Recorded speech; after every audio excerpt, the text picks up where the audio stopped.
Welcome to my channel, and I'm back with you once again with another video of Microsoft Flight Simulator. And today I'm going to do a tutorial for Boeing 747, which is the default plane in the Microsoft Flight Simulator, so you don't have to buy it or purchase it from the marketplace. It's already there in the Microsoft Flight Simulator. Here you go. It's a Boeing 747-8 Intercontinental. Cruise speed is 493, maximum altitude is 43,000, endurance is 16 hours, so you can go on intercontinental flights. Today I will be doing a domestic flight from Karachi to Islamabad. I remember back in 2006 I did this flight on PIA's Boeing 747 that was from Karachi to Islamabad. It's roughly 1.5 hours or 2 hours of flight. I will go with the presets. Set the time at 9 in the morning. Okay, so the flight will be from Islamabad, from Karachi to Islamabad. The ICAO code for Karachi is OPKC. So this is the Karachi airport and Jinnah International Airport, and this is the OPIS, which is Islamabad International Airport. I'm just going to cover some few basic points regarding the flight planning. If you are watching this video for the first time, obviously you will be able to make a flight plan, fly the plane and land the plane on ILS. So I will be covering everything from startup to the landing and parking at the gate. So all the procedures will be covered. 1 hour and 46 minutes of flight. 616 nautical miles is the distance between Karachi and OPIS. Now, flight planning has been covered in one of my videos for Microsoft Flight Simulator. There is also a video. If you want to learn more, you can just go and refer to that video. But for the time being, for this video, we'll keep it simple. First, you select the airports. Then you have to select two different types of references. One is the visual reference. Another one is the instrument reference. VFR is visual flying reference. We will not be using VFR. We will be using high altitude airways for IFR, that is instrument flying reference. So I will be using IFR. Then go on to the navlog and select the cruising altitude. Remember to set this one because right now you can see it's set at a very high altitude. That's 43,000 roughly. When I'm flying Airbus or Boeing, I'm going at 35 or maybe 32,000 feet. But for 747 and 787, we can easily go up to 38,000. So I am keeping the cruise altitude at 38,000 feet. You can see that the flight plan has changed. At this waypoint, we will reach the cruising altitude over here. That is after this AKMEN Ekman PowerPoint. We will reach the cruising altitude of 38,000 feet. And from here, we will start our descent. This is before this waypoint, KUMMI. So once we make a flight plan, every flight plan has waypoints and an airway. So you can see all these waypoints. Okay, so these waypoints are here. As I'm telling you before, this is a video on my channel, which is regarding the Microsoft Flight Simulator flight planning. You can just go and watch that. And plus there is also a very detailed video, I think for 45 minutes on flight planning for Explain 11, which explains everything in detail. But right now I'll just try to keep it simple. Okay, now we have selected the two airports, but you can see this flight path is not correct because soon after the takeoff there is a very steep right turn. It doesn't happen actually in real life. And the landing, you can also see that the approach is not clear. So what to do with this issue?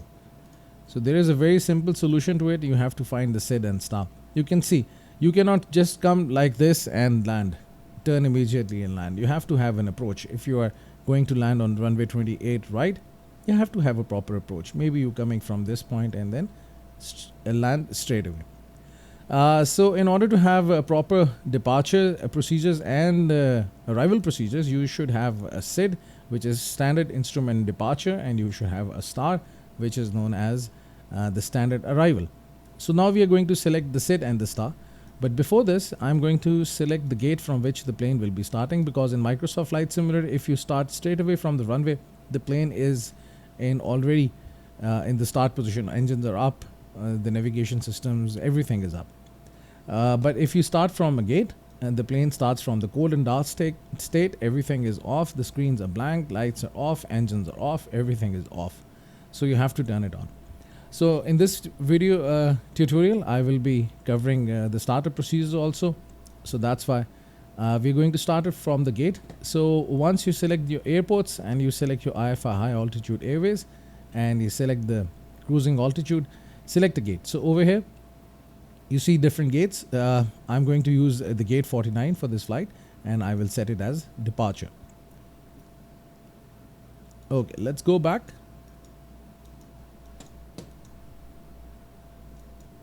And you will see that the plane will be parked at this gate and will move on to this position and then fly straight away from runway 7 right. There are 2 runways, 7 right and 7 left, and if you're coming from here, 25 right and 25 left, 2 runways. But I will be taking off from runway 25 left. So I will just go and select the departure. And just for the sake of information and just to tell you guys how it works, I'm going to just demonstrate few things over here, how to select the SID. No need to refer to any website or flight planning charts or anything else. You can just visually see the approach and the departure. So I'm selecting different SIDs, and you can see that it's not a proper SID. You cannot just simply do it like this.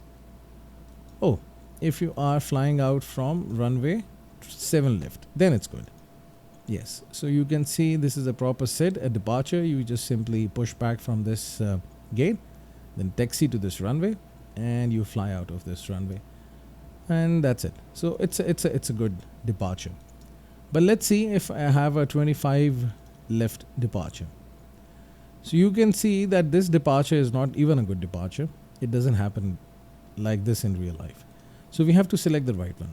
I've been doing these flights, I remember. So that's why I will select one departure, which will be Mellow 1F. This is basically, the SID is Melon. You can see eventually you reach Melon. Now, if you're flying out of Karachi and you select Malum, which is this waypoint, then Malum is the standard SID, which even takes you to Dubai, or even I think maybe if you're flying to Europe or some other places from 25 left, this is the SID that's been used. Malum, this waypoint. So this is a good waypoint. You can see the plane will take off from this side, runway 25 left. It will just go straight away, right turns, turning back towards Islamabad. And here is the approach. Now, while selecting the approach, we have to select the runway. Oops, sorry for this. Okay, we have to select the runway, and this is 28 right. So I will be landing at ILS 28 right Y. Don't get into the details why we select Y or why we select Z. I'm selecting Y.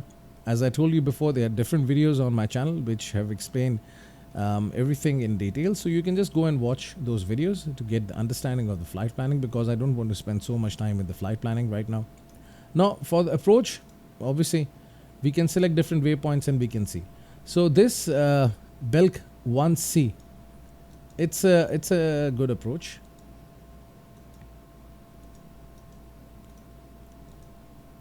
And what if I also select this approach? Indec. Okay, this is a good approach. I have actually the first one that I chose, Belk 1C, it has an issue. While approaching the runway, the plane doesn't follow this proper line, this approach. So what, with my experience after making few flight plans, I've learned that Indy 1A all is a good approach because it takes you from Indec. So Indec is for the departure. So if you're coming from this side of the world and you're trying to land on runway 28 right, then Indec is a good point. So you reach Indec, and from here you start your procedures, and this is your approach, and these are the landing procedures that you perform. So now we have selected the SID and the star, which is the departure and the arrival points, and that's it. Flight conditions, let's check them again at 9 in the morning. Not an early morning flight, but a morning flight. Early morning would have been at 6 or 7. Okay. So that's it. So we will now start the plane from the gate 49. We'll taxi to runway 25 left, and then from there we will just take off, reach Malam, fly straight towards Islamabad, reach Indek, and from Indek we will start the landing procedures, and this is the approach. Very simple, trying to keep it simple. So for any airport you can use this technique and you can make your flight plan. And 747-8 Intercontinental is selected. Let's go and fly this plane and learn how to take off and land this plane. Although I'm not good at landings, you will see my other videos on Microsoft Flight Simulator and you will understand that I'm very bad at landings. But anyhow, this is how it is. So here is the OPKC, the Karachi airport, which is known as Jinnah International Airport, ready to fly. So you can see the plane is in the cold and dark state. Everything is off. The screens are off. No air conditioning, nothing. And radio off. The electrical systems are off. That's why we cannot interact with the radio. So let's start the plane and open the checklist. But before doing this, just check one thing. Go on to the stop menu and select this flight assistant, and AI radio communication with the ATC, turn it off. If I leave it on, then what will happen is this, that during the startup, this AI will automatically call for the pushback. The plane will start to get pushed back and everything will be done automatically. But this is a tutorial, so that's why I want to keep everything in my hands, in my control, so that we are interacting with the ATC, telling you how to interact with the ATC, how to call in for the ground services and stuff like this. So that's why I am turning this option off. But it's totally up to you if you want to keep it on or off. It's up to you. Okay. Now there is a checklist available in the Microsoft Flight Simulator for Boeing 787. You can just simply go into the checklist and you can follow the procedures and you can start up the plane. So first of all, let's go to the battery switch, remove the cover and turn it on. So you can see that it's on. Okay.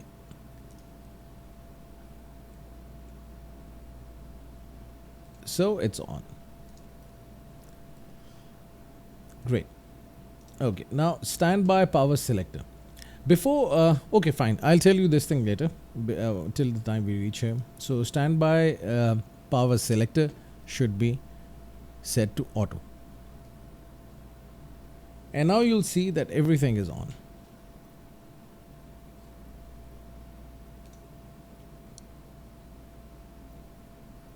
If I go back, you will see all the systems are on. And now you can have communication with the tower. Let's go back. Okay. So first of all, I'll go for an IFR clearance. Karachi Tower, Boeing Alpha Sierra 747 IFR to Oscar Papa India Sierra, ready to copy. So as I explained it before, this is the instrument flying reference clearance. So we have a clearance, and after the takeoff we have to climb up to 14,000 feet. This is one point that we have to remember and keep it in our mind, 14,000 feet. Okay, now as we have the clearance, we have to simply read it back. Boeing Alpha Sierra 747 cleared to Oscar Papa India Sierra Airport as filed. Takeoff runway 25 left climb and maintain 14,000 feet. Departure on 126.5 squawk 2043. Boeing 747 rateback is correct. Contact ground on 118.3 when ready to taxi. Good day. Okay, now as everything is now running on the batteries, we don't want to consume too much batteries of the plane, so that's why I will go on for the ground services, and first of all I will call for the power supply. The plane gets power from three sources. If on the ground engines are not running, then the plane gets the power from the ground power unit, that is the GPU.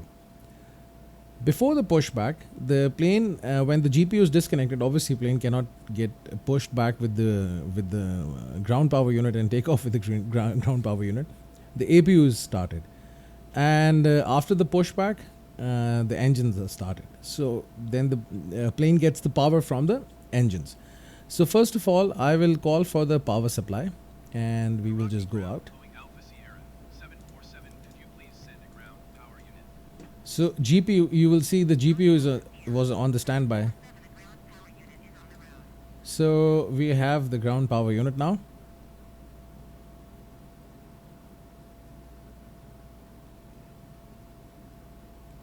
And you can see this ground power unit is now connected to the plane.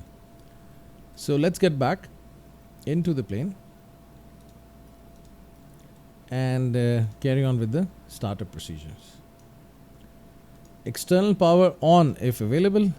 Turn it on because we have now ground power unit available. We can turn it on. Okay, so the external power is now on. And that's it. Now for the APU, as I told you before, APU comes into action after the pushback or before the pushback, when we will just complete the ground services. Fuel is done, catering is done, jetway is disconnected, everything is done. So before the pushback, when the pushback tug will be called, we will start the APU. Right now, I will just go back and I'll go for the internal view and keep this view as. So this is how you quickly switch between the views. Here it is. So let's get back and call in the ground services, request fuel supply. Karachi ground, Boeing Alpha Sierra 747, could you please send a fuel truck?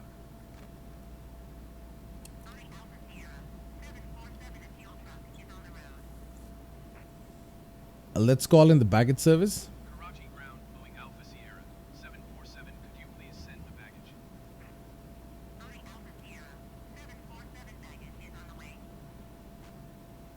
Let's call for the catering. Karachi ground, Boeing Alpha Sierra 747, could you please send the catering truck?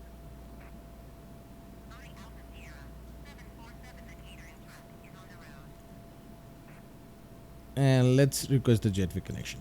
Karachi ground, Boeing Alpha Sierra 747, could you please connect the jetway to the aircraft?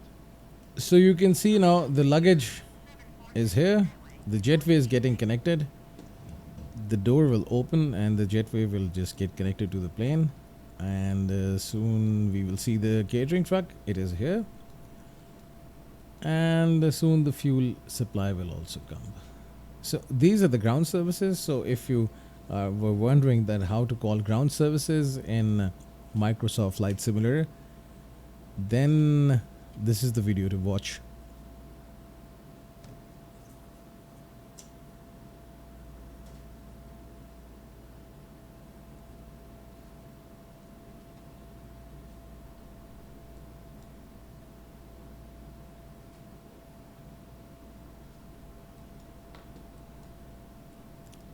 So here's the fuel truck.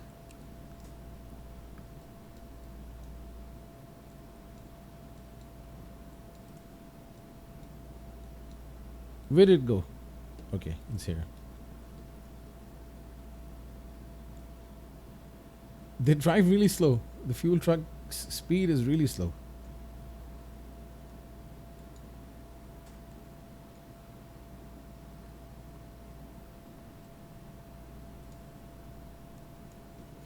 If you go into the top option and you select the fuel, you can just change the fuel settings from here. And all the weight that's being carried by the plane, you can adjust it over here.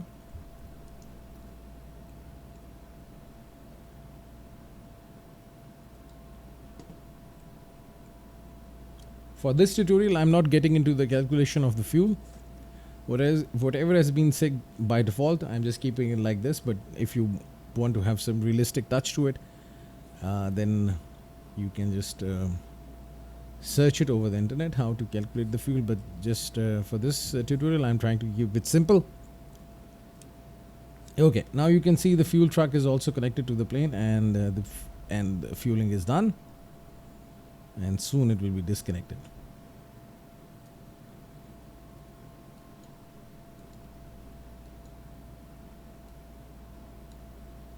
See, it's done. And go. So all the ground services are complete, and we assume that all the passengers are in the plane. So that's why I will call for the jetway disconnection. Karachi ground, Boeing Alpha Sierra 747. Could you please disconnect the jetway from the aircraft?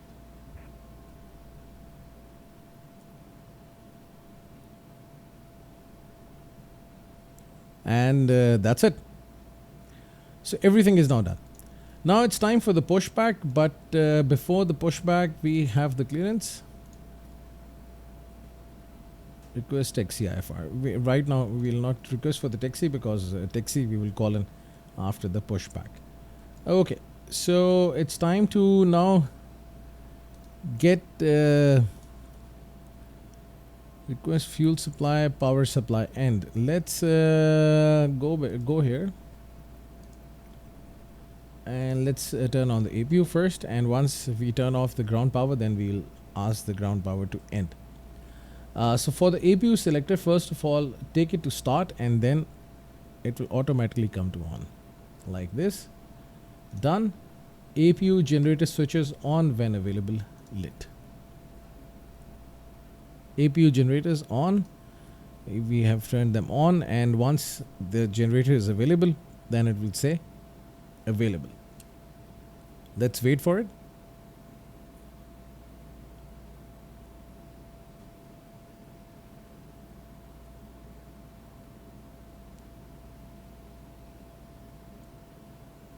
Okay, so APU generator switches, now they are available. Fuel pumps. So we have to start all the fuel pumps.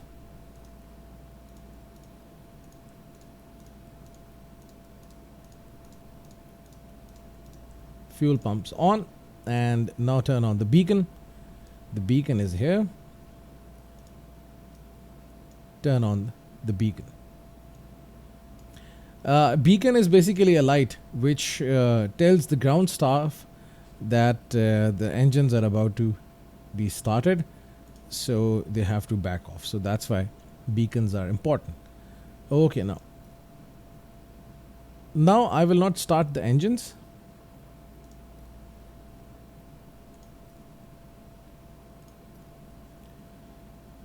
Page complete. So we have completed all the procedures. Now this is for the engine start. So before starting the engine, I will go for the pushback. Okay. Pushback. Just first of all, let's go back to the external view, and let's give you some idea for the pushback.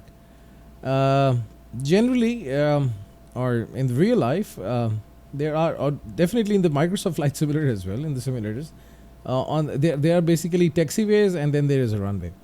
So taxiway is a path that the plane takes to get onto the runway, and there are different exits. You can see taxiways, different exits. So this complete information is being given to the pilot, and they know from where to exit and from where to enter.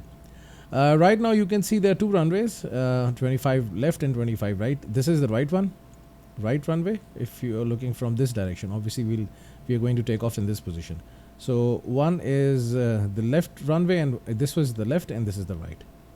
Okay, 25 left and 25 right. So that's how it is. So the taxi procedure that we adopt will be, we'll just get out from here on the taxiway, and from here the taxiway is getting divided into two parts. One is taking you to the right runway, another one is taking you to the left. So we have to be on this one, and as soon as we're on this one, we'll hold short of this runway over here, get the clearance for the takeoff, and then we will take off. So that was a basic information that I had to tell you. Now I will take you through the procedures for the pushback, and let's see how the pushback happens. Let's get back into the cockpit. This is I prefer the landing view. Okay. Now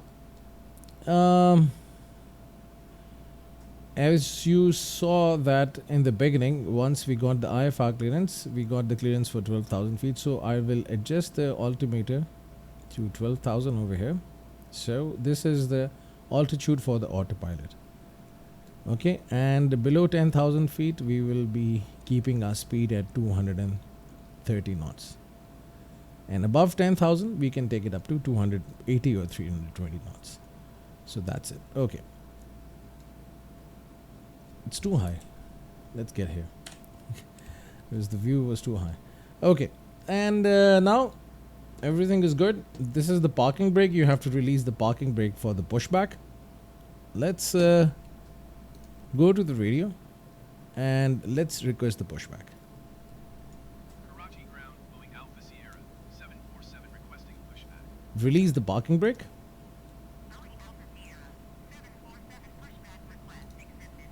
And now you will see the pushback tug coming in, and it will start the pushback. We have to turn right from here. Although from this view it's left, but it's from the pilot's perspective. From the pilot's perspective, we have to turn right. I have to be on this yellow line. The plane has to be like this, aligned with this yellow line for the taxiway. So after the pushback will start, at some point we will just ask the tug to steer right. Let's get back into the cockpit and open this communication. Pushback to steer left or steer right. So from the pilot's perspective, it's right. So we'll just keep an eye on some markings, and I will just estimate that. In the real life, obviously, it's very accurate. They bring you onto the yellow line. Obviously, these people are experienced. I am not really experienced. I don't know when to call right. I have been practicing it, but hopefully when you will practice it on different airports, you will understand. But I think if I call it right now, it will be accurate. Karachi ground, Boeing Alpha Sierra 747 requesting pushback tug to steer the aircraft to the right. Now it will start to turn right. As soon as we are aligned with this line, I will stop the pushback.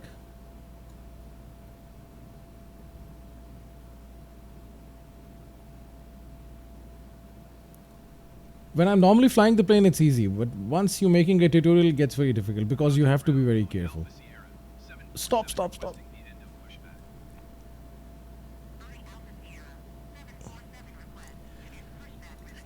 pushback. I have been practicing this thing a lot, but still, you simply have to practice it. Not bad. Still, we are on the runway. Okay. Or sorry, not the runway, the tarmac. Okay, so this is it. Turn on the parking brakes because right now we're going for the startup. Okay, so let's check the checklist. Okay, now you can first of all you have to make sure the thrust levers are in the idle position. Check. APU bleed is on. Here it is. You see the APU bleed is on. Check. Engine bleed air switches on. They're off, so turn them on. So engine bleed air switches on. Now the startup procedure requires to start the engines of the plane from right to left. So first of all, we'll start engine 4, 3, 2 and then 1. If I just jump out of the cockpit and go for the external view, this is engine 4, 3, 2 and 1. So this is how we're going to start the engines in this sequence. So let's get back into the cockpit, and that's it. So for this option, untick. So this is, so starter engine, you have to pull it, it's on, check, and then engine 4 fuel control switch. We have to turn on the switch. And we have to repeat this procedure for engine 3, 2 and 1. Now look at the ICAS monitor. you will see that the engine, when the engine will start, you can see the numbers getting changed, the levels are getting up. It means this engine is getting started. Let's go out and see. So you can see this engine 4 is running. Let's get back into the cockpit and repeat the same procedure. Checklist. Now similar for 3. You can see the 3 will also start running, and before the taxi we have to just wait for it to stabilize. Although for the pushback we could have also used this screen as a reference. I didn't. I was going for the visual references. Over here on your screen you can also see the taxiway and the runway. So that's the best thing about 787 and 747, that you see everything on the screen, not for the Airbus A320. That's there in the Microsoft Flight Simulator. Okay, now it's time for engine 2.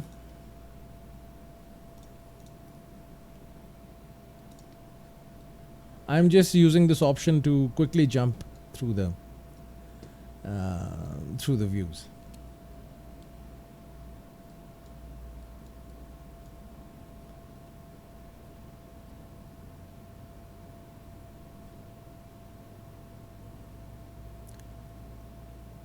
In 747 you can actually hear the passengers in the cabin talking. This option is not available in other planes, but 747 I'm experiencing for the first time that you can actually hear the passengers. Okay, so engine 2 is now also starting, and let's go for 1. Let's save some time, and 1. So all 4 engines are on, up and running.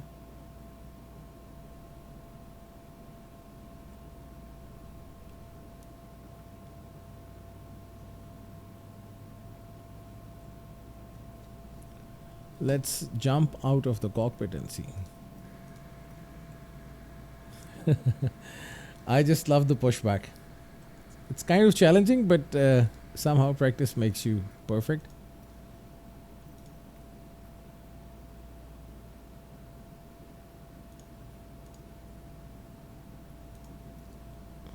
Adjust the view.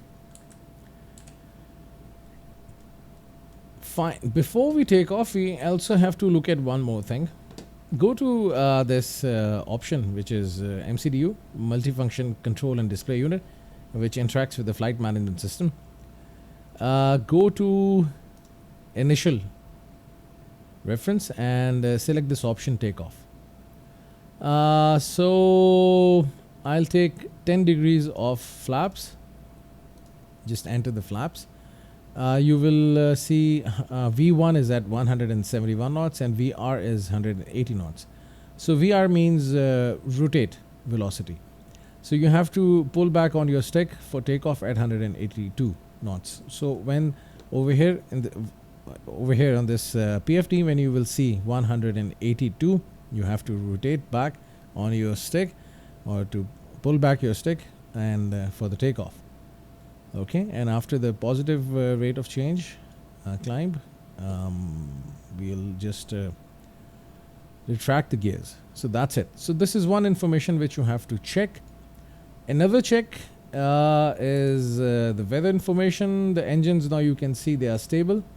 We can now go to the tower and ask for the go back to clearance and request taxi IFR. Karachi ground, Boeing Alpha Sierra, 747 with Sierra ready to taxi IFR. Release the parking brakes.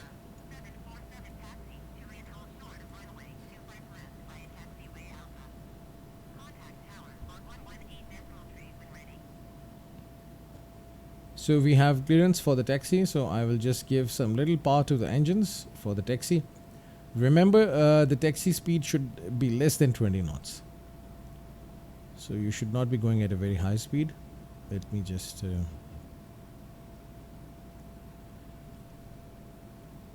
align with this yellow line, which we were supposed to be on.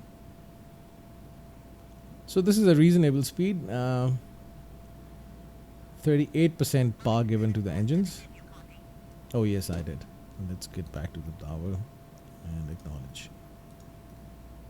Taxiing hold short runway 25 left using taxiway Alpha Boeing 747. So I will go on to taxiway Alpha.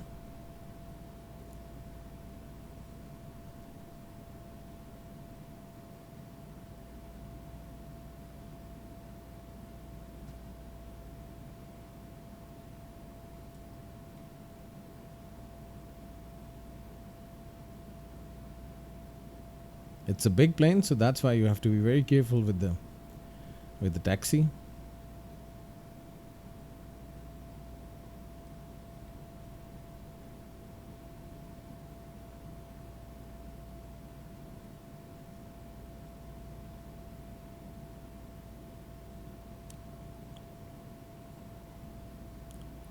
So everything is looking good so far.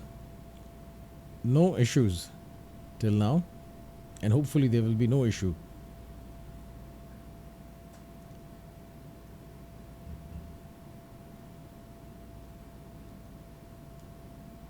I've hardly flown 747. I prefer to fly 787, 737, Airbus A320. This is, I think, my second ever video on 747. Once I did it for X-Plane 11, and now I'm doing it for Microsoft Flight Simulator. For a very long time I was thinking, but somehow I missed on that and I didn't do it.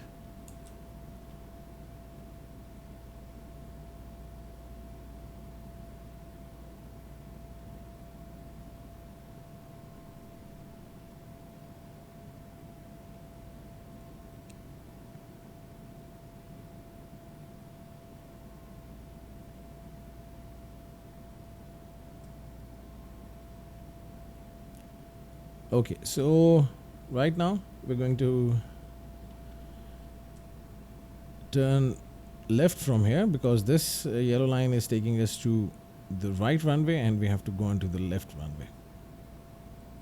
If your speed is under control, the plane will turn easily, otherwise you can miss the taxiway. So be careful with the speed and the controls. And just before this yellow line, just stop. And now we'll get the clearance for the takeoff.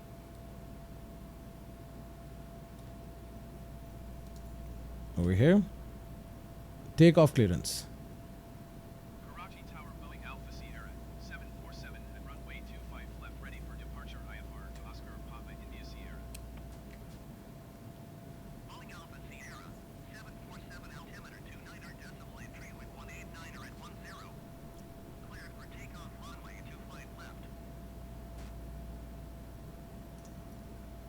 Cleared for takeoff runway 25 left Boeing Alpha Sierra 747.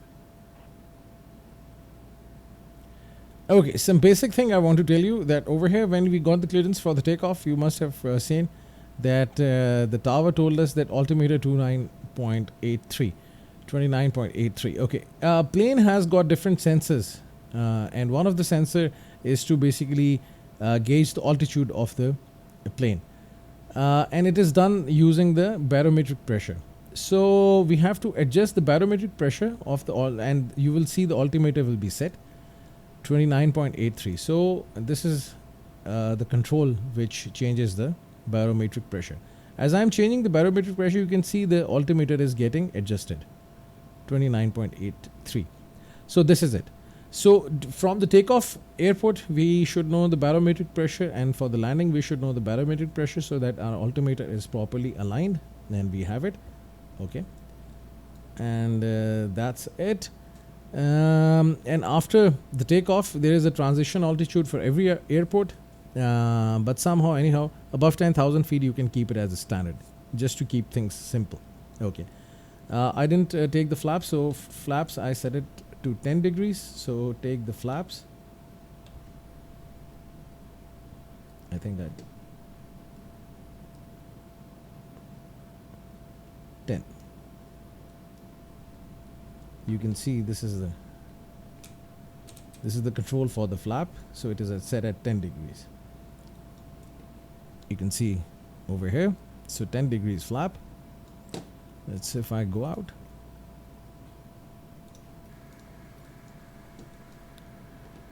So we have flaps. That's good. Let's jump into the cockpit. So after the takeoff, we will reach 12,000 feet, climb up to 12,000 feet. Speed should be less than 2 or equal to 230, but not more than 230 below 10,000 feet. Flaps 10 degrees. Takeoff speed 183 knots or 184 knots. Now we have got the clearance. Everything is set. Release the parking brakes. And let's get onto the runway. And let's take this Boeing 747 towards Islamabad.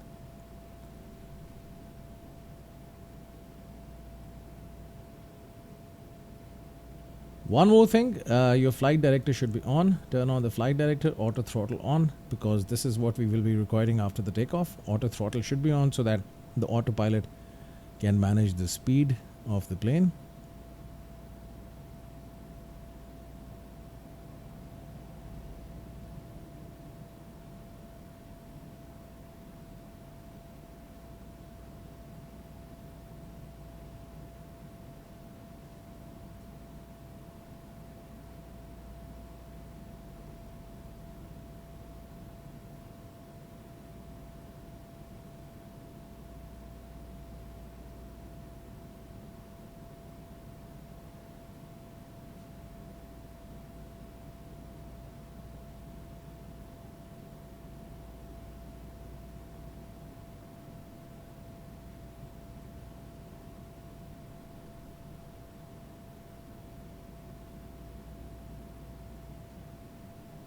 Here we are at the runway. Okay. So first of all, I will give 50% thrust, and then I will give almost 100% thrust for the takeoff. Let's take this plane up in the air.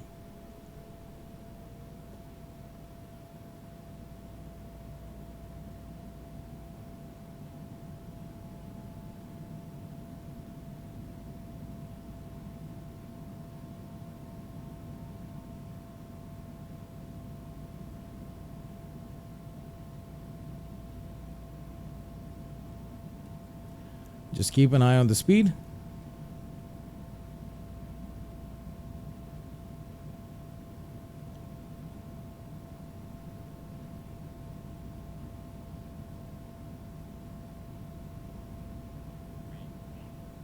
So V1 passed, and now we are. So rotate, and as soon as we have a positive rate of climb, the plane is climbing, we can take the gears back. And that's it. A simple procedure. Now the plane is climbing. 1,000 feet at 1,500 feet, I will reduce this throttle roughly 80, 85, 89%.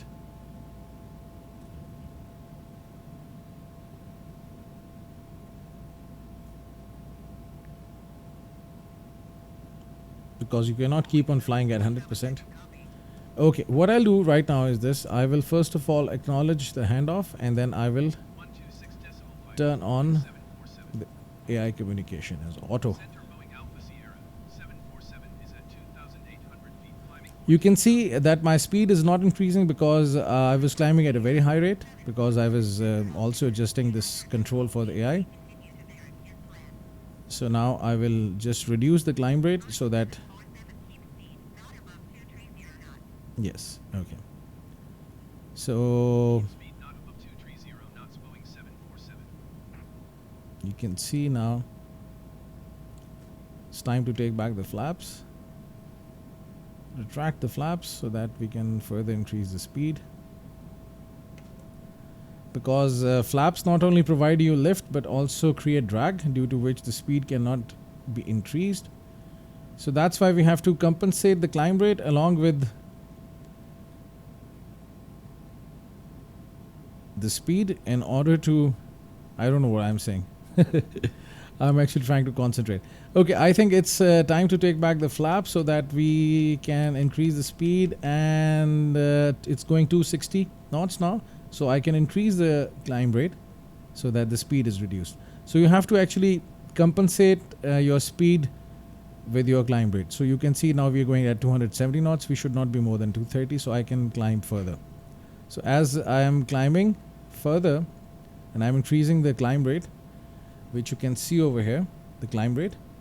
So when I increase it, the speed will decrease. So this is one of another basic things which you have to take care of while flying this plane, because now as I have retracted the flaps, that's why there is less drag. It's time to turn on the autopilot. Just simply press this button, go for the LNAV and press the speed button, and the vertical speed, keep it at 2500. So some basic things I will tell you now. I've activated the autopilot. This is the flight path. I was just like getting away from the flight path, but somehow we are near the flight path, not that far. Okay, so after the takeoff, I just reduced the throttle. I kept it at 90% and adjusted my climb rate in order to compensate for the speed. Should not be more than 230 knots, and roughly at 4,000 feet, I just took retracted the flaps, and then when everything was going out of the control, I gave control to the autopilot. Just press this button for the autopilot, and then I turn on this option, which is LNAV. LNAV is basically the longitudinal navigation. When you turn on the LNAV, the autopilot follows the flight path, which is shown over here.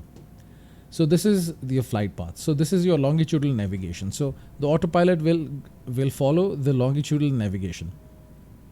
Right now I have not turned on the VNAV. Later in this video I will do that as well and tell you how the VNAV works.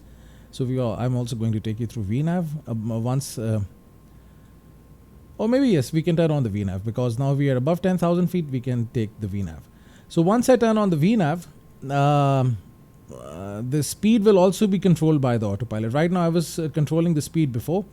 If you must have observed that before the takeoff I set the speed to 230 knots, and after the takeoff when I turned on the autopilot, I turned on this button, the speed button, and the speed was at 230, whatever the speed I gave. But right now when I also turned the vertical navigation VNAV, it also now is setting up the climb rate. I don't have to set the climb rate from here manually. The plane is automatically adjusting the speed, the climb rate, the altitude, so everything is being automatically. That's the best part of the autopilot, thanks to this auto throttle. If you turn it on, then the throttle is also maintained by the... Okay, now the plane is climbing. I will...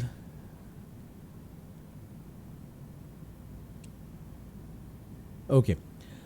So one thing which was happening right now was this, that once I turned on the VNAV, I have to basically left click on this button and then right click. Right click is synchronized to current altitude. It tells the autopilot that you have to be at 12,000 feet. Right now the autopilot was automatically climbing up at a given speed, which is right now set at roughly 315 knots or maybe 14 knots, and the plane was climbing. Now let's go to the ATC and see if they have asked us to increase the altitude. Your speed not above 29.83.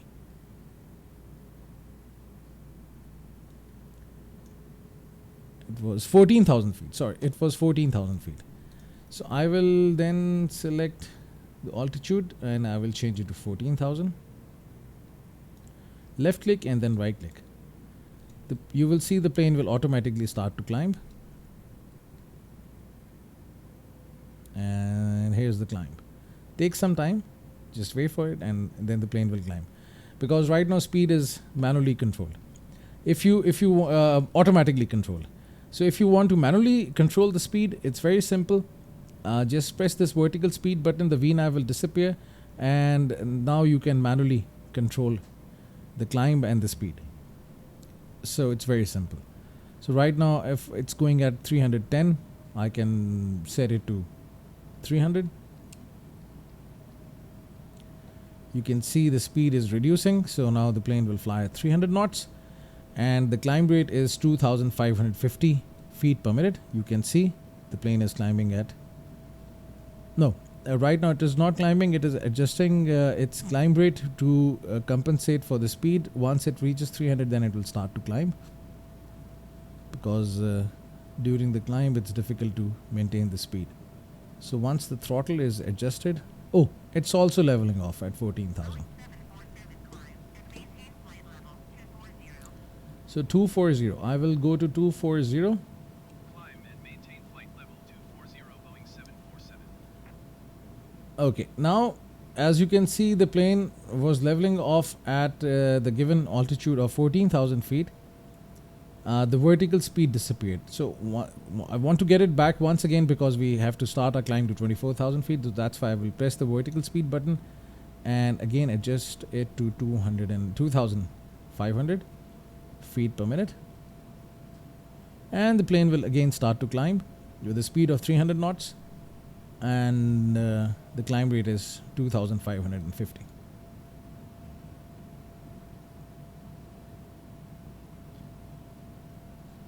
Let's jump out of the cockpit and enjoy some scenery. Enough of the serious stuff. Enough of the serious stuff. Okay. What a beautiful view. If I use this showcase.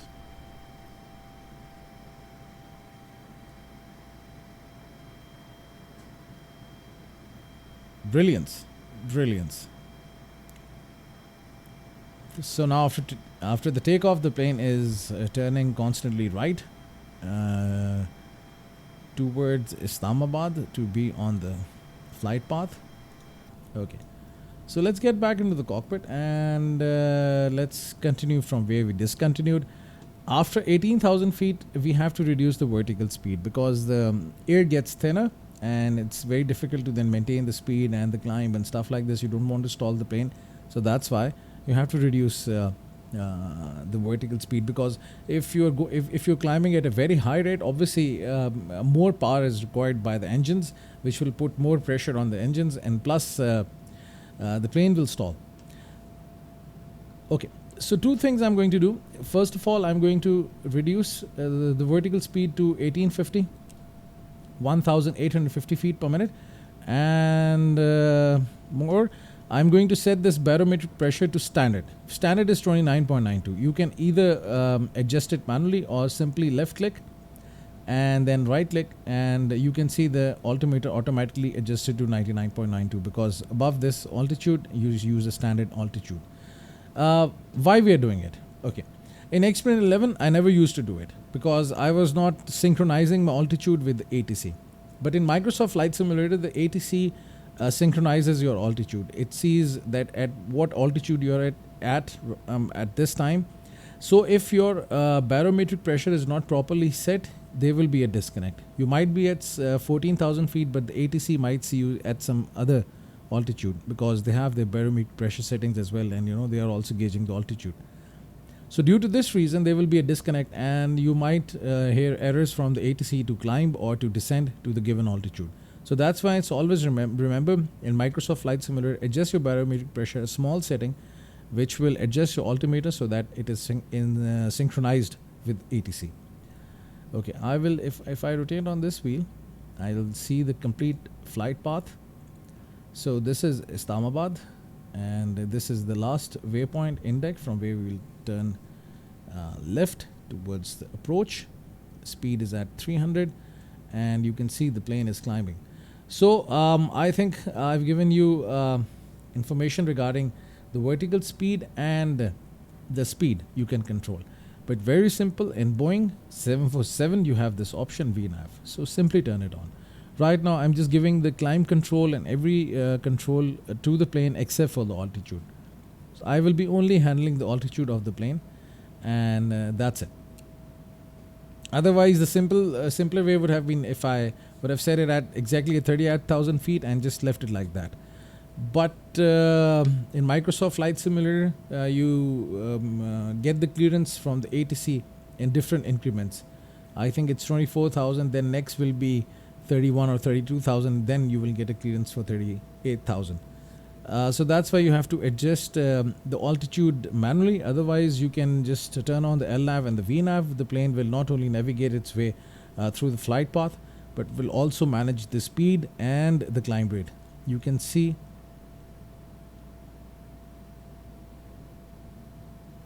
descent has started. Very good. Okay. One thing, just recall right now this error that I did and mistake. After turning on the VNav, I forgot to left click and then right click. Tell the autopilot to synchronize with this altitude. It was actually going back to the 14,000 feet, which was previously entered into the VNav programming. So this is one thing you have to be really careful with if you turn on the VNav and this thing starts to happen. Very simple procedure. Left click and then right click, which tells the autopilot to actually synchronize to this altitude, and according to that the autopilot will adjust the vertical speed and will adjust the speed accordingly. Okay.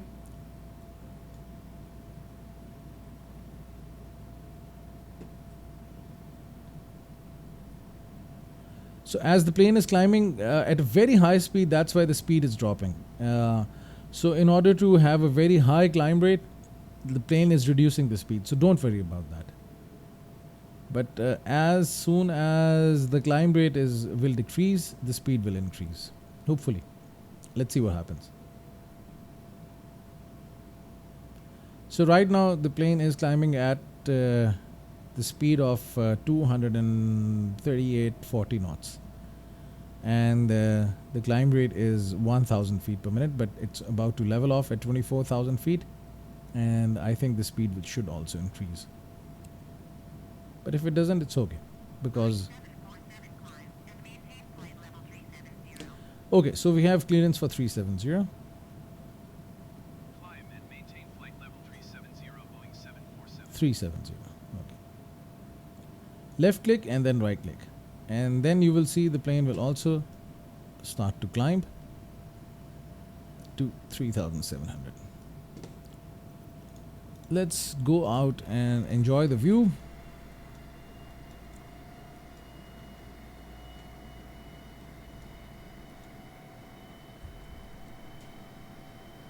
Very nice. Showcase.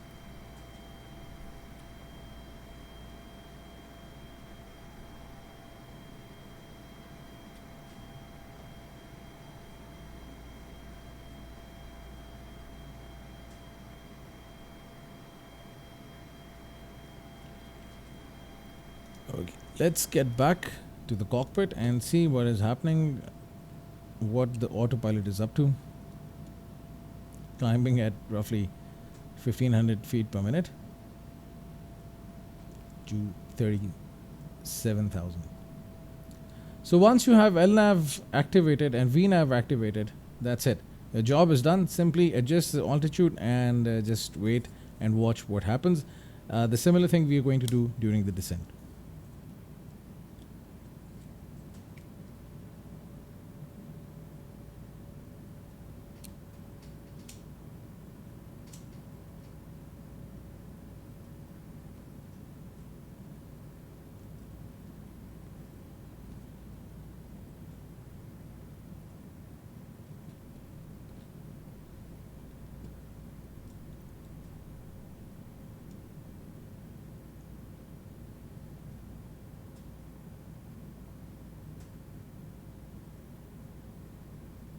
Right now, the engine power is at 85%, which is good.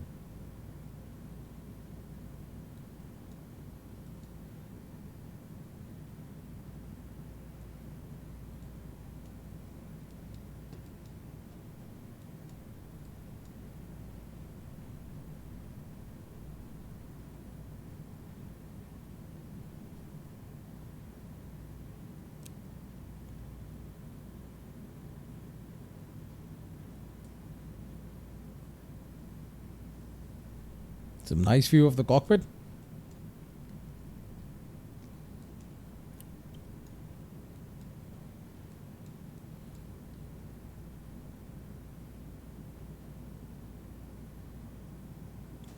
So it's very simple. Nothing really complicated about it. And you can easily make a flight plan in the Microsoft Flight Simulator. Select the plane, and once you are up from the runway, everything is good. Autopilot is really good. For me, everything is good till the time I am supposed to land the plane. Very bad at landings. I'm really bad at landings, and today you will also experience one of the landings if you watch my other videos as well. Landings have always been a disaster. But after a 1.5 hour, 2 hours flight, I cannot just go back and redo it. So if I do a bad landing, I just let it go like that.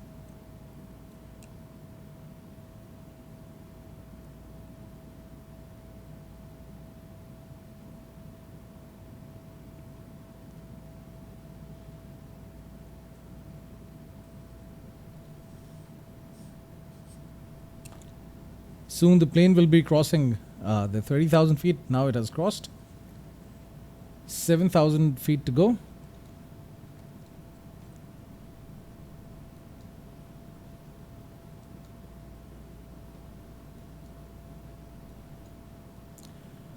I love to do the night flights. But obviously for this tutorial, and for these videos, I just keep the daylight on. But there are some videos in which one or two, or maybe 3 videos, which are in the nighttime. Otherwise, I prefer to do it in the daytime. But nighttime view is also really good. Panels, when everything is lit up, it looks nice. Okay. So climb rate is I don't know, drastically changing. Maybe it's turbulence. I think there was some turbulence.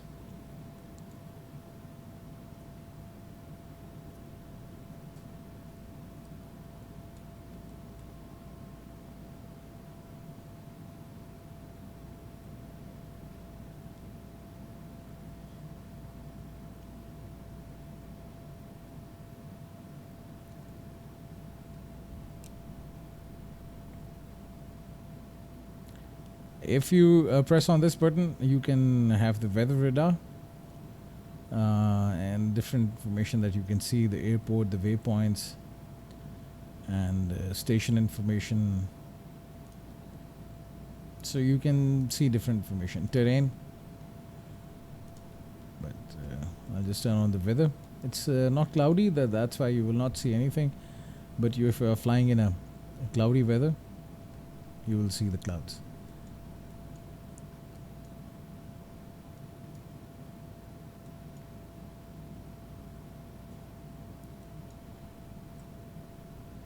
I've noticed one thing about Microsoft Flight Simulator. When I'm flying the plane and not making a video, everything is going fine. But once I'm making a video and I'm recording and capturing the Flight Simulator, it goes crazy. Right now, just look at the screen, what's happening. So what I'll do, I'll just turn on the vertical speed, set it at 1500 feet per minute, set the speed to 280. I think it's time to take the matters into your own hand. VNAV is not cooperating the way it should cooperate right now, and the plane should start to climb. So right now, as the speed is increasing, that's why the plane is not climbing. But as soon as the speed is at 280 knots, the plane will start to climb. Right now, there is a very you can see now the plane is climbing as the speed is increasing. So this speed would stabilize at 280, and then the plane will start to climb. Let's reduce it to 1000. Let's not be so aggressive. Let's keep it at 1000.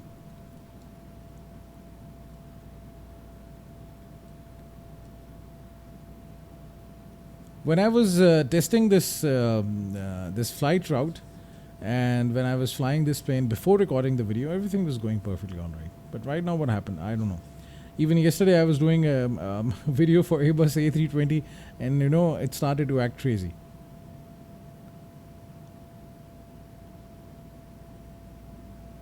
$262, $263. It really is testing my patience.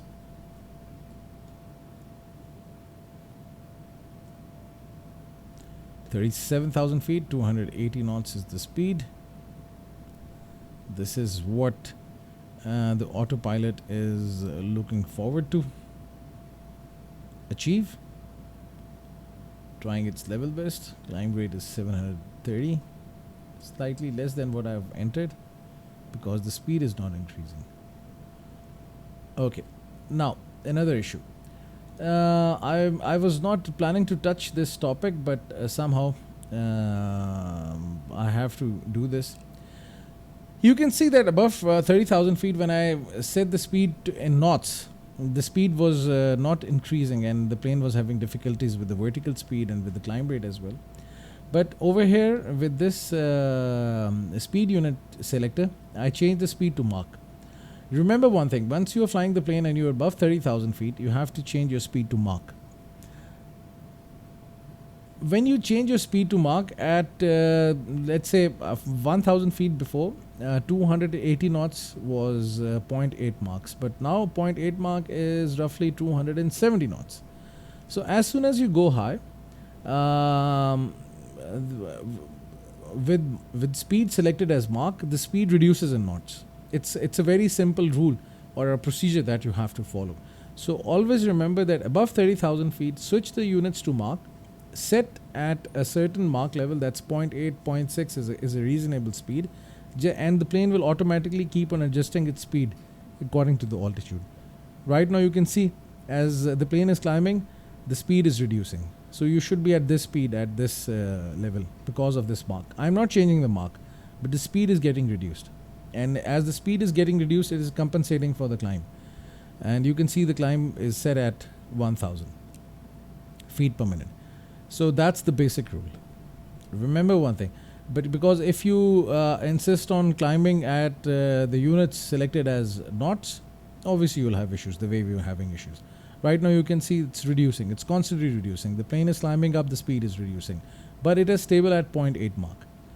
But in knots it's reducing. So at 35,000 feet, 0.8 Mach means 270 knots. Or maybe at 37,000 feet, 0.8 Mach means 260 knots. So that's why you don't do this. Okay? Let's check the VNAV. If I turn on the VNAV right now, what will happen? Okay. The speed is reducing and reducing. I think it has set up to 0.75 Machs. Okay. Aggressive climb. Aggressive climb. Because the speed was high. Now it's adjusting. So it's flying constantly. It's now you can see the speed has now reduced to 0.76 Mach.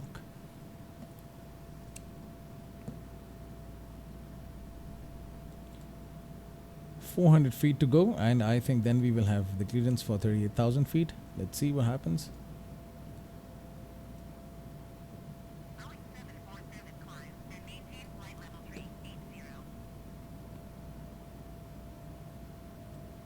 and maintain flight level 380 Boeing 747. 1,300 feet to go.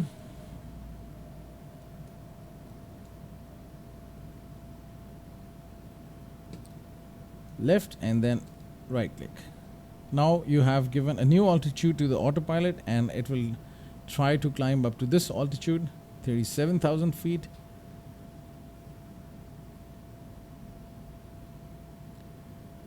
Take some time, just wait for it, and here you go. The plane has started to climb.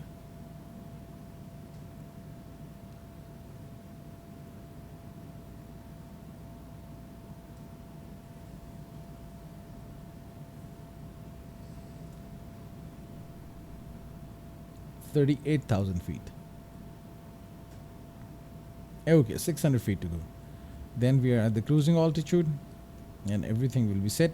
So the speed will be automatically maintained by the autopilot. So this is how you can just play around with the speed and the vertical speed. If you don't want to adjust it by yourself, let the autopilot decide it by selecting the VNAV option. But if you want to do it, first of all, to engage VNAV, press on vertical speed. It will be disengaged, and then you can select the vertical speed and the speed. Right now, as the autopilot is maintaining it, that's why we don't have to worry about it. The speed is now at 0.765 Mach, which is 240 knots at 38,000 feet. So this is how you gauge the speed and the distance. So I think 1 more hour to go. I will now just take a break and wait for the clearance for the descent, and I don't want to just show you all of the video because we are not exploring the route, or we are not here for the sightseeing. It's a tutorial. We are just like going through the complete procedures. So it was the flight planning, the startup procedures, the ground services, the pushback, the ATC, taxi, takeoff, flying on autopilot, LNAV, VNAV, vertical speed, everything done. Now we'll go over the descent and the ILS approach.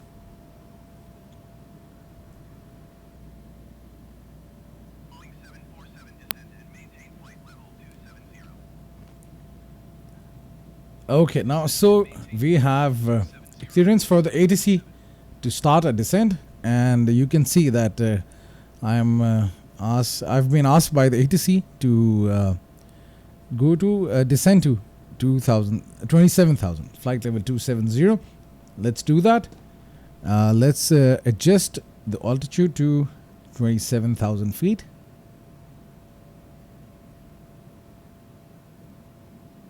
Okay, left click and then right click, and you will see the plane will start to descend automatically because we are going on VNAV.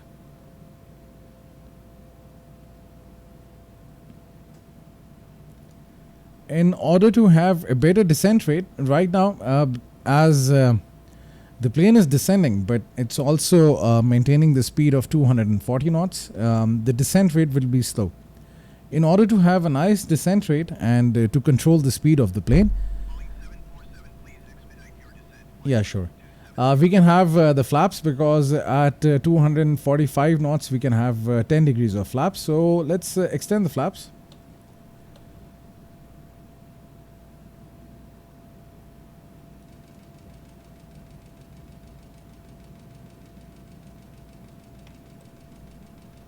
Okay, it was overspeeding.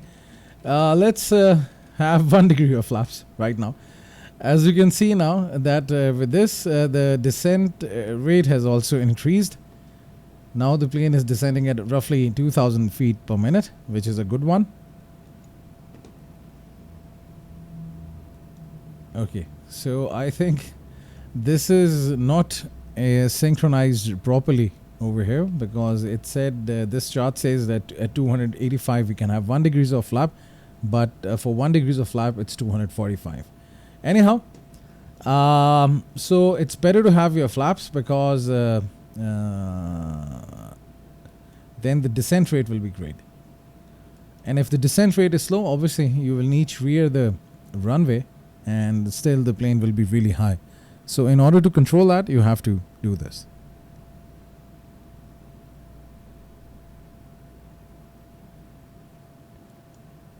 So going to 27,000 feet. Hopefully this time I am able to land the plane properly. It's a nice landing. But if it is not, then I cannot do anything about it. That's the best I can do.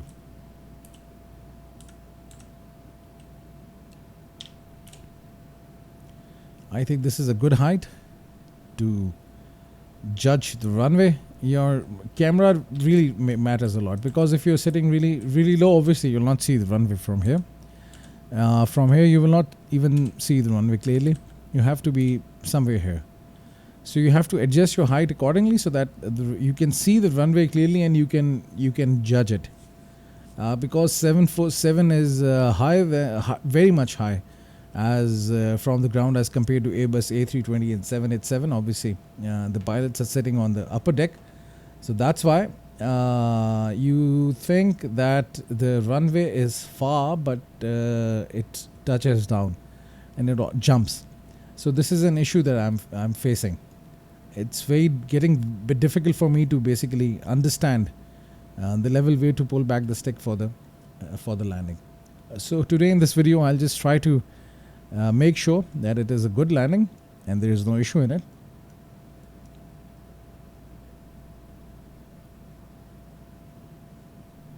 So you have to be at a good level in order to judge the runway properly. Let's go out and let's see. I miss Islamabad. It's been a month. I'm out of Islamabad. Really want to go back. Let's see when the direct flights are open. Right now, the direct flights are not operating from Pakistan. So I'm waiting for the flights to be open so that I can just go back.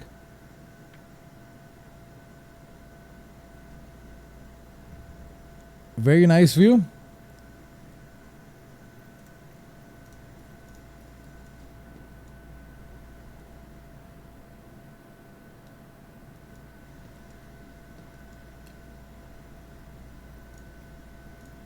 Let's get back to cockpit and let's see what's happening.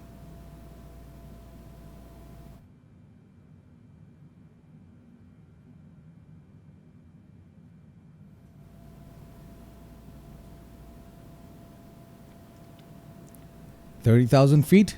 I think soon. Can I have another level of flaps by 5 degrees? Okay. 5 degrees of flaps down by 2 notches, which is good because the speed is not going down.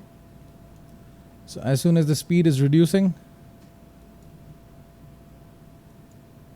we can extend the flaps. I'll go with a full flap landing, 30 degrees, all the way to this point. This is the air brake. We don't need air brake right now, but if required, we will use it. Another thing before the landing, always remember to do one thing, is to set your auto brake to max auto. Okay, so this really gives you good help during the landing, because once the plane lands, there is automatic braking as well at the maximum level, so that the plane stops easily and you don't run out of the runway. You don't overshoot the runway. Okay.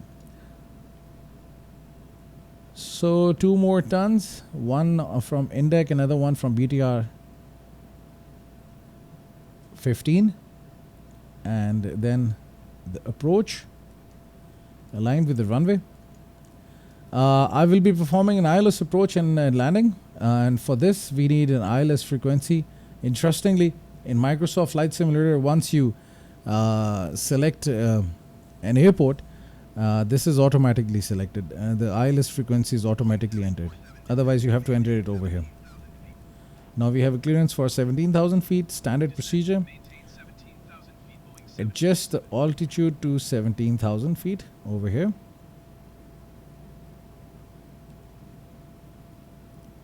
Left and then right click, and the plane will start to descend to 17,000 feet, because this is what we are asking the autopilot to be at. So as we have more flaps, that's why the plane can descend at a high rate. Let's see if it increases.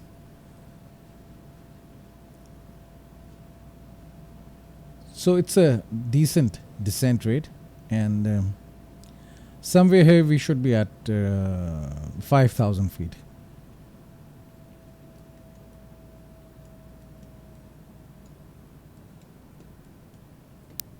Oops, the camera turned.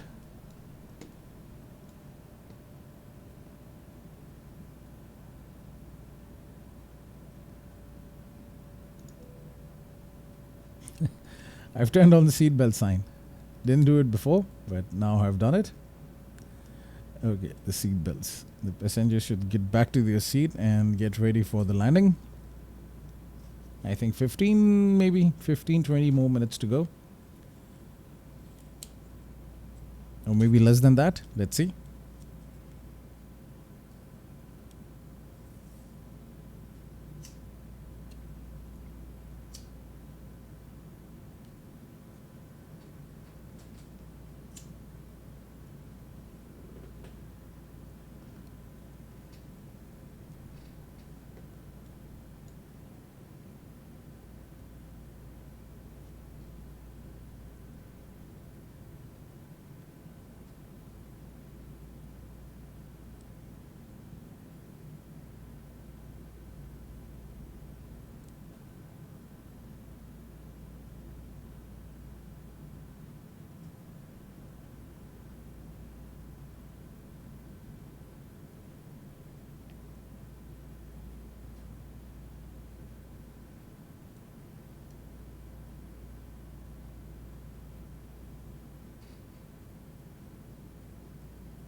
Everything is good so far.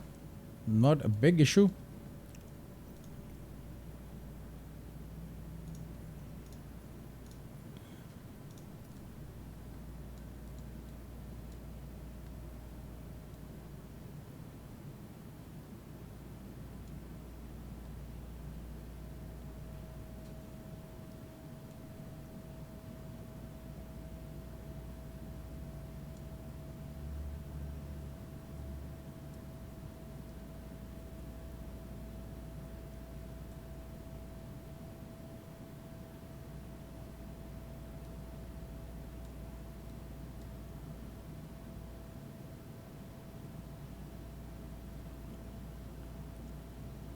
I think the next altitude will be 8,000. If I'm not wrong, let's see what happens. And below 10,000 feet, the speed should reduce to 230. Now we have even started to see that at this speed we should have 5 degrees of flap, and over here we should have 10 degrees of flap. I already have 5 degrees, so if the speed comes here, I can have 10 degrees of flap. That's good.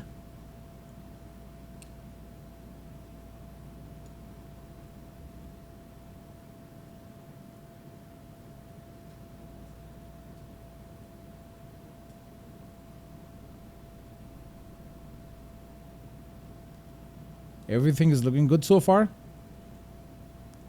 Let's wait for the ATC to give us more instructions.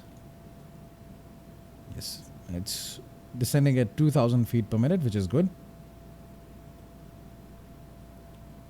Now the descent rate is reducing because the plane is about to level off at 17,000 feet, but soon I will hear an instruction from the ATC to descend, or maybe after some time. But rest assured, we are in safe hands, so don't worry about that. Descend and maintain 17,000 feet. Very good. Okay.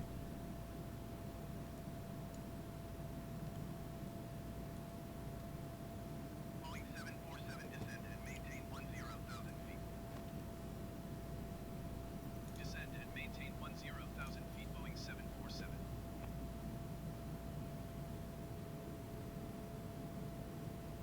10,000, which is 10,000.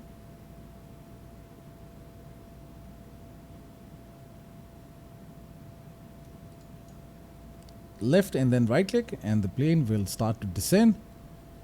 The speed is at 240. Below 230, I can take 10 degrees of flap. Otherwise, we can turn off the VNAV and we can adjust the speed manually.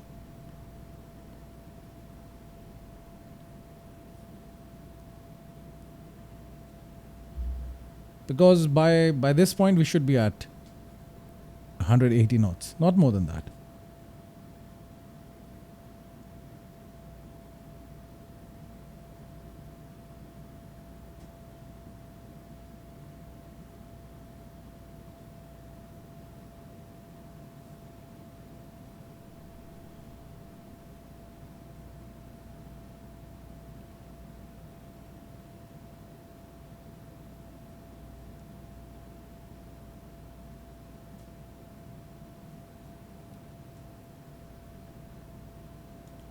Islamabad is 1,700 feet above the sea level.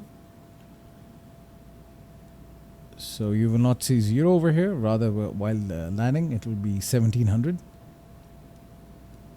So this is some basic information you should know before you land. Can I tune into ATIS right now? No, I cannot.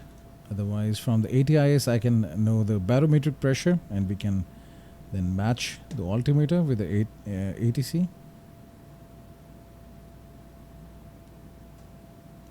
Boeing 747, you are 30 miles southeast.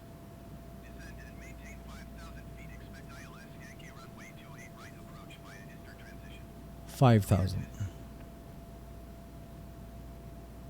Descend and maintain 5,000 feet. Expect ILS Yankee runway 28 right approach via Easter transition. Clear to Easter, Boeing 747.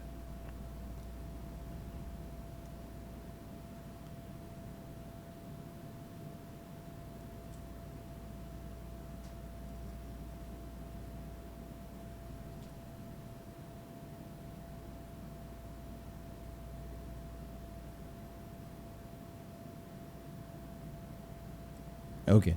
Now you can see that the autopilot is reducing the speed, and the speed will be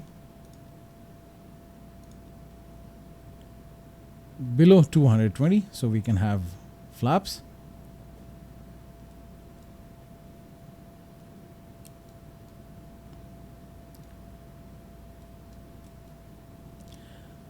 Flaps actually provide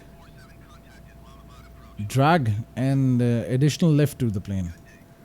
So they not only provide lift to the plane at lower speeds, but also provides drag, which helps the plane to control its speed. You can see that, further the flaps are getting extended. The wingspan increases, which gives an additional lift to the plane, and obviously as the shape changes of the wing, there is a drag, and due to this drag, the speed reduces. So there are two major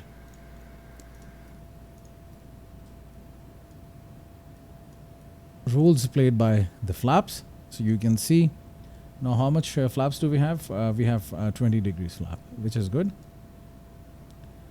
At 10,000 feet, you can see the descent rate is also good. As I told you before, that right here at this point in time, we should be at 5,000 feet, because it's a safe altitude.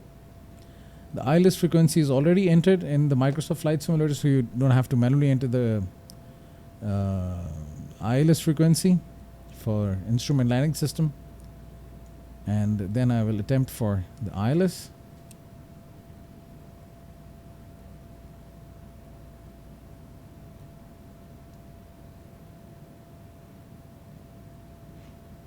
You can see these diamonds now appearing on the screen on the PFD, and these magenta diamonds show you, are you aligned with the runway or not. Right now we are not aligned with the runway. After this turn, this indicator should be over here in the middle, and once we are near the runway, this indicator will be here in the middle. So we will be horizontally and vertically aligned with the runway, and once the alignment is complete, I will press APP. This is the approach mode, and the ILS approach will start. The speed is at now 221. I think after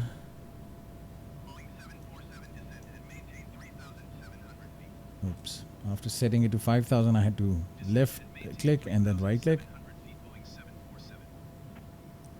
Still, it's not.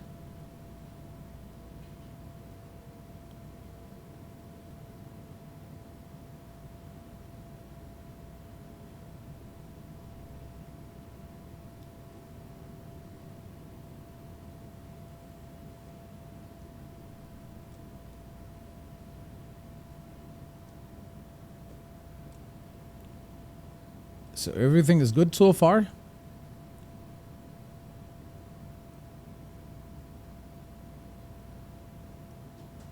(8,000 feet). Still some distance to cover.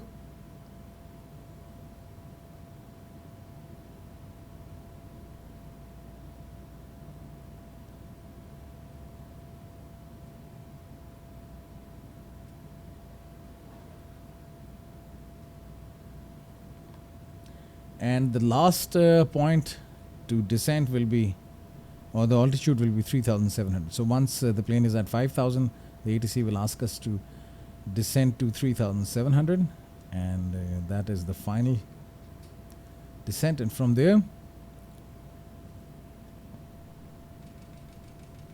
it's overspeeding. You can see the plane is crossing the red dotted line. The autopilot should reduce the speed.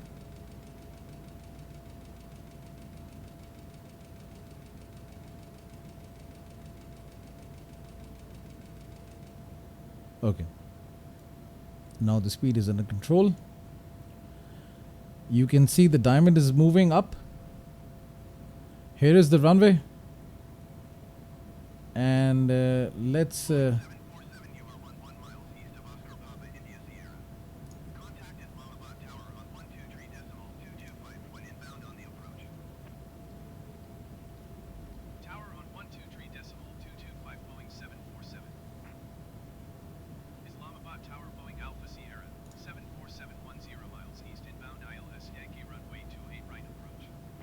So I will go to 3,700 feet. Boeing Alpha Sierra 747 Islamabad Tower. Altimeter 29.9 runway 227 at 14. Cleared ILS Yankee runway 28 right approach. I'm reducing the speed now. Cleared ILS Yankee runway 28 right approach, Boeing 747. And I will have full flaps. You can see the flaps are at now 30 degrees, full flaps. The speed is reducing, so that's why you can ignore this error. Boeing 747 with 227 at 14. Cleared to land runway 28 right. Cleared to land runway 28 right, Boeing 747.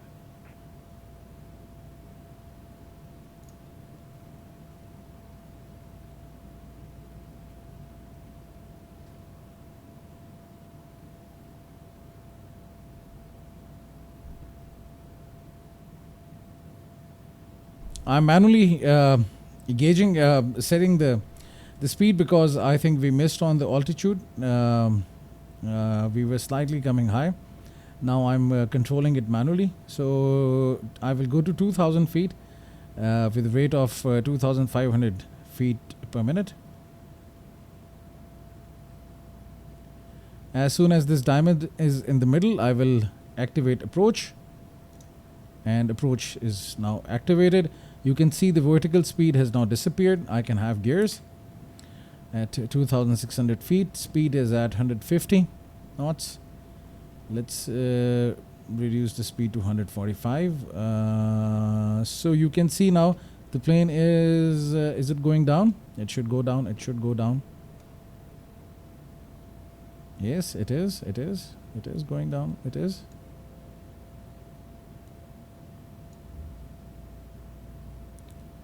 Yes. So adjust your view so that you can see the runway. We are slightly off the runway. I will disengage the autopilot, and this is an issue that I'm facing for the last 2 days when approaching Islamabad. The runway is not properly aligned, and due to this I'm having many issues while landing.